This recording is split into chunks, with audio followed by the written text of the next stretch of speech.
राम राम। भगवान ने हमें जीवन दिया है, हमें उस जीवन का सदुपयोग करना चाहिए, भगवान का सिमरन करना चाहिए। एक राजा था, उसके 3 मंत्री थे। वो तीनों हमेशा महामंत्री बनने की होड़ में लगे रहते और एक दूसरे को नीचा दिखाने के चक्कर में लगे रहते। राजा ने एक दिन तीनों को बुलाया और एक बड़ा सा थैला तीनों को दिया। तीनों को कहा कि तुम अपना अपना थैला ले जाओ और मेरे बागीचे में जाओ, लेकिन अलग अलग दिशा से जाना और 3 घंटे के अंदर फल भरकर इस थैले में लाओ। अब तीनों मंत्री अलग अलग दिशा से उस बागीचे में घुसे। जो पहला मंत्री था वो बहुत ईमानदार था, सच्चा था। वह जाते ही वृक्षों पर चढ़ने लगा और जितने अच्छे और पके ताजे फल थे वो तोड़ तोड़ कर अपने थैले में डालने लगा।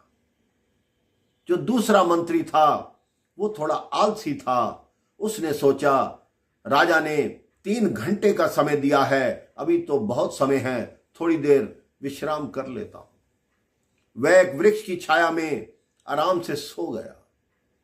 जो तीसरा मंत्री था वो बहुत तर्क करने वाला था, प्रपंच करने वाला था।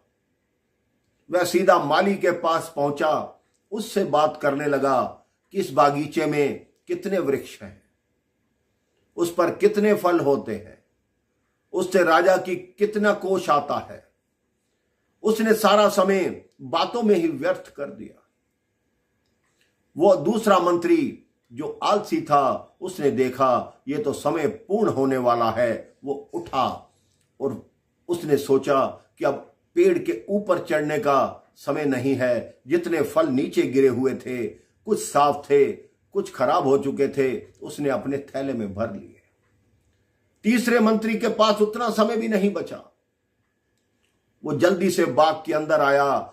जो फल आलसी व्यक्ति ने छोड़ दिए थे, जो बिल्कुल सड़ चुके थे, उसने अपने थैले में वो फल भरे, कुछ मिट्टी भरी, कुछ पत्थर भरे और लेकर तीनों राजा के समक्ष पहुंच गए। राजा ने कहा, आप तीनों फल ले आए? तीनों ने कहा, हां जी ले आए। राजा ने चौथे मंत्री को बुलाया और कहा, इन तीनों को अलग अलग जेल में बंद करो और याद रखना, जेल में ये भोजन वही करेंगे जो अपने थैले में भर कर लाए। अब जो पहला मंत्री था वो प्रसन्न था, क्योंकि उसके थैले में ताजे फल थे। वो 2 फल सुबह खाता, 2 शाम को खाता। उसके कई दिन इसी में निकलने लगे। दूसरा मंत्री था जो आलसी था, उसने कुछ फल ठीक चुने थे, कुछ सड़े हुए थे।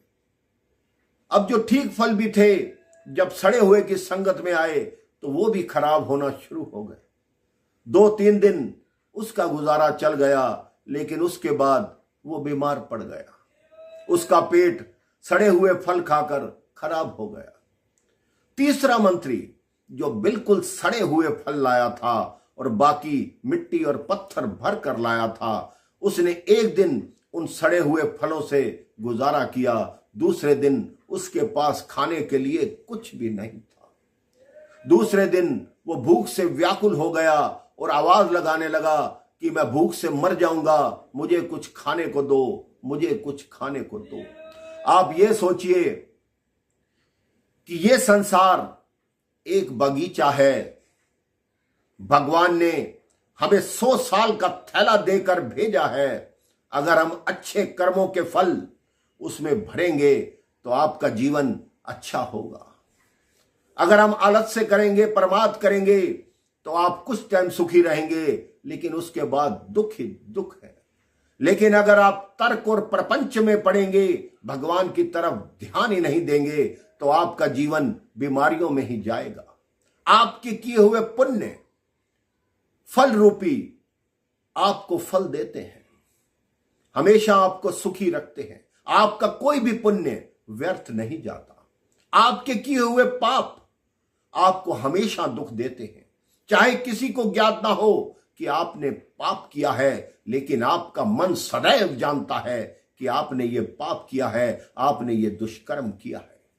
अपने जीवन की इस बगिया को, जीवन के इस बागीचे को भगवान की शरण में लगाइए। जो समय मिला है उसका सदुपयोग कीजिए, उसको अच्छे कामों में लगाइए। आपका जीवन धन्य हो जाएगा। राम राम, जय श्री राम।